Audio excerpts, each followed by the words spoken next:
Yo, what is up guys? It's me, Exactly, back bringing you the most fire recaps on the internet. And we have 11 games of NBA Heat to get into today, so let's not waste any time. Let's just get right into this. To start off, we have the Boston Celtics versus the Cleveland Cavaliers. And yes, it's just, quote, the Cleveland Cavaliers that we're talking about here. So of course, I'm not gonna be overreacting to the fact that the Boston Celtics beat the Cleveland Cavaliers and start saying that everything seems to be fine with Boston now. They've won 2 games in a row, and in those games they've looked really good. I'm not gonna do that. However, I will tell you this: what I am going to do is at least acknowledge the fact that over the last 2 games, the Boston Celtics have been playing some really good basketball. And minus Gordon Hayward not being 100% just yet, the Celtics now are looking a lot closer to the Celtics that we thought we were going to get when the season first started. See, I can acknowledge it as long as I don't overreact to it. Alright, so the final score in this one read 128-95. Kyrie Irving with a game high 29 points, as he has still been balling out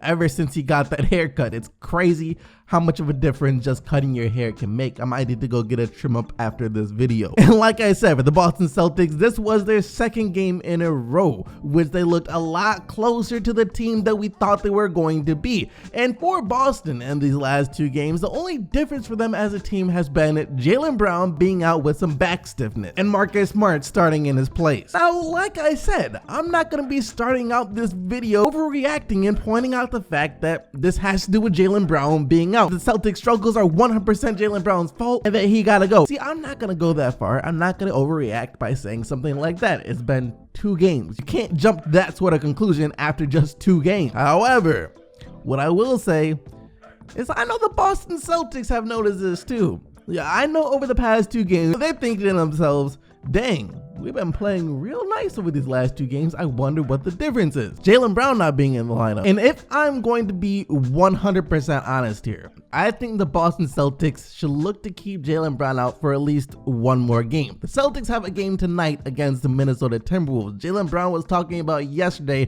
that he feels better now, but it's still going to be a game time decision as to whether or not he plays. On the Boston Celtics, I'm keeping Jaylen Brown out for this 1 last game, maybe more, because the more data you get, the better, but at least for 1 more game. And if the Boston Celtics in this game against the Minnesota Timberwolves once again look closer to the team that we thought they were going to be heading into the season than any other time this year, then I'm still not saying you have a conclusion, but you can start to connect the dot. But you guys already know why I personally feel this way. I have said many times that I am someone who believes the Celtics are suffering from the burden of having too much talent, and that talent not really meshing too well together. And that is why whenever one of their starters has to miss a couple of games, they go back to looking really good again. Call it a coincidence if you want to, but you can't sit there and try and tell me that this isn't straight facts. That whenever someone on the Boston Celtics goes down, a starter or a very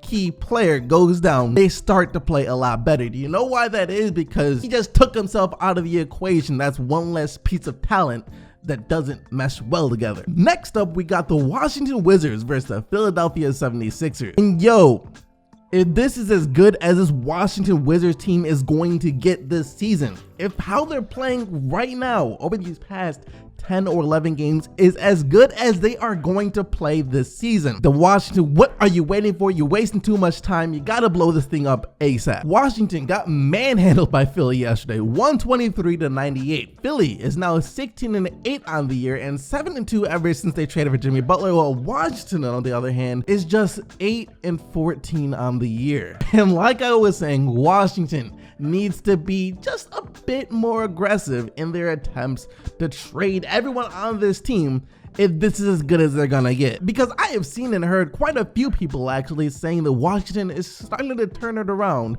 since their 2-9 start to the year, that they've been playing good basketball ever since then. I don't understand how that's true even in the slightest. Since their 2-9 start, how have they been playing better? I mean, technically, I guess you could say, yeah, since they have a 6-5 record since their 2-9 start. But playing better than a 2-9 team isn't saying much at all. Let's keep it 100% real here. You're playing better than you were when you're playing 2-9. What does that even mean? And since when on earth, as I'm playing like a 500 team, 6-5 over the last 11 games. Since when has that been considered a team turning it around? Maybe if that team was the Phoenix Suns and halfway through the season they start playing like a 500 team, yes, I will say the Phoenix Suns turn it around, because that's great basketball coming from that Phoenix Suns team. But this Washington Wizards team, with as much talent as they have, if you call a 6-5 record since they were 2-9 turning it around, that's awful. And let's not forget to mention the fact that the teams the Wizards have been beating since their 2-9 start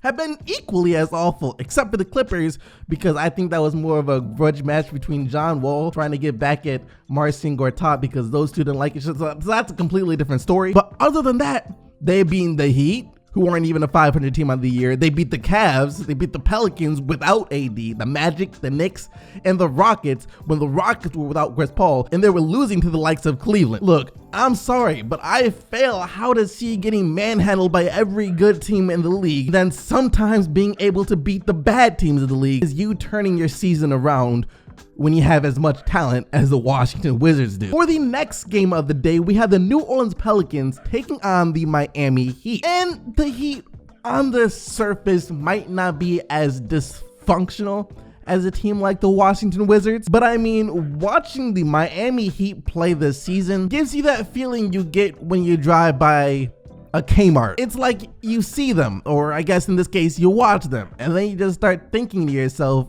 that it's time to give it up. I mean, I respect the fact that you're still trying, going out there and competing, trying to be good again, but at the same time, you just have to admit when your time is up. Kmart, you done lost the war to Walmart and Target long ago. And Miami, y'all were lost as soon as LeBron James left. Because honestly, as soon as LeBron James left, even though the Heat did still have Wade and Bosh at the time, we all knew that their days in the limelight were numbered. Yet over the years, they have been fighting off that idea, the thought that they would have to rebuild and give up their throne as one of the league's better teams.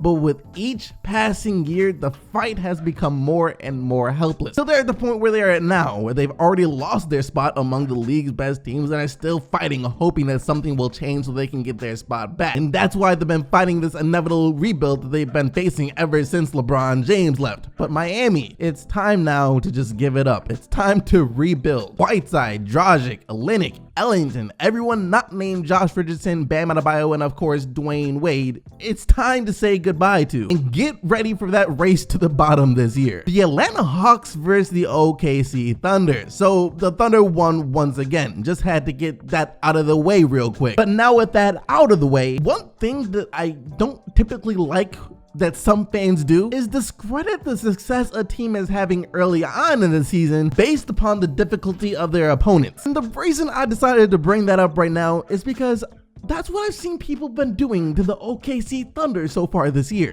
After OKC got off to their 0-4 start, people, myself included, have been mentioning the fact that the Thunder are now, well, 10-4 since their 0-4 start. And this has also been their best start of the season, I believe, since KD left. But then, like I said, people will often like to dispute that with the fact that OKC has had one of the easiest, if not the easiest, schedule in the league so far. So because of that, the fact that they have gotten off to this impressive start isn't that impressive. But here's my thing. We're not talking about the Wizards, who are sometimes beating the bad teams and then going out and getting smoked by any good team they play and are 6-5 over their stretch of their last 11 games and then saying, oh look, that's impressive, they've really turned it around. No, OKC has gone 10-4. Some of those wins even coming without Russell Westbrook in the lineup. And as long as OKC is beating lesser teams like a good team is supposed to do, then in my book, OKC is a good team. Next up, the San Antonio Spurs took on the Houston Rockets. And the Spurs are now a whole 2 games below the 500 mark. It really ain't looking great for the Spurs this season, guys. 136-105.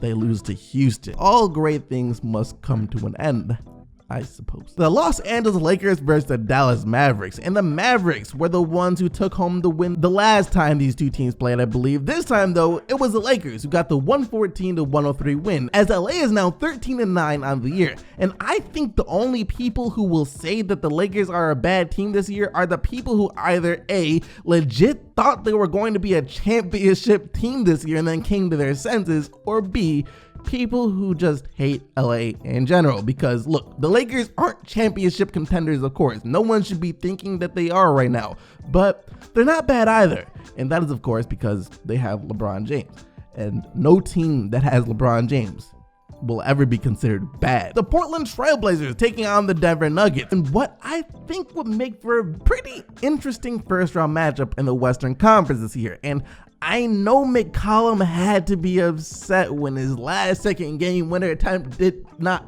fall. He had been hitting every shot he took up until that point, but the one that mattered the most is the one he couldn't get to drop, as Denver hangs on to get the 113-112 win. For our next game, we have the Memphis Grizzlies versus the Brooklyn Nets. This was the thriller that probably no one knew about or no one saw coming. The Grizzlies were down 7 in this game in the closing seconds of the fourth quarter until everything just started going right for them. That allowed them to force not just overtime, but 2 overtimes until they eventually came away with the 131-125 win. Jaren Jackson Jr., probably the most underrated rookie I have seen in a while. Literally no one, except Grizzlies fan I'm sure, talks about this kid or how great he's been from Memphis. Last night was the best night he's ever had though, as he scored 36 points and played like a freaking all-star down the stretch. And on the season so far, he's averaging just under 14 points per game, but is shooting the ball extremely well from the field and from 3. And more important than any of that, he's playing this well on a team that's been playing as well as the Memphis Grizzlies have so far this year. The Detroit Pistons beat the Chicago Bulls. Shout out to Detroit for winning their 4th game in a row. But as a Pistons fan, I will say that why does Steph Curry have to come back tonight out of all nights? Why not give my Pistons a shot at winning? Maybe we'll still have a shot, but I'd appreciate it as Stephen Curry set out. But I guess you can't win them all. The Orlando Magic versus the Phoenix Suns, and I guess this is an NBA game, so someone had to win. It just happened to be the Magic this time. It's like a coin flip among these two teams. I'm just playing. The Magic actually aren't that bad of a team this year. Shout out Big Booch, he been doing his thing. And lastly, we got the Jazz versus the Hornets. Kyle Korver making an immediate impact for his first game back with his old team from back in the day. He hit 4 threes off the bench, scored 14 points, and the Jazz 119-111 win. And that is going to bring us to the player of the day, where you guys can vote for the player that you think set the most flames to the NBA court last night by clicking the little eye icon in the top right hand corner of the video. Just remember though, the only players whose team won are eligible to win player of the day. And yesterday, that player was none other than Mr. Kawhi Leonard and his 37 points and 8 rebounds. That though is going to do it for today's video. Hope you all enjoyed it. If you haven't, then go ahead and hit that subscribe button and turn on post notifications too, so you can stay updated with everything that goes on in the NBA on a daily basis by watching the most fire recaps on the internet. Thank you all for watching though. You guys know that you are the real MVPs, and until next time, I'm out of here. Peace.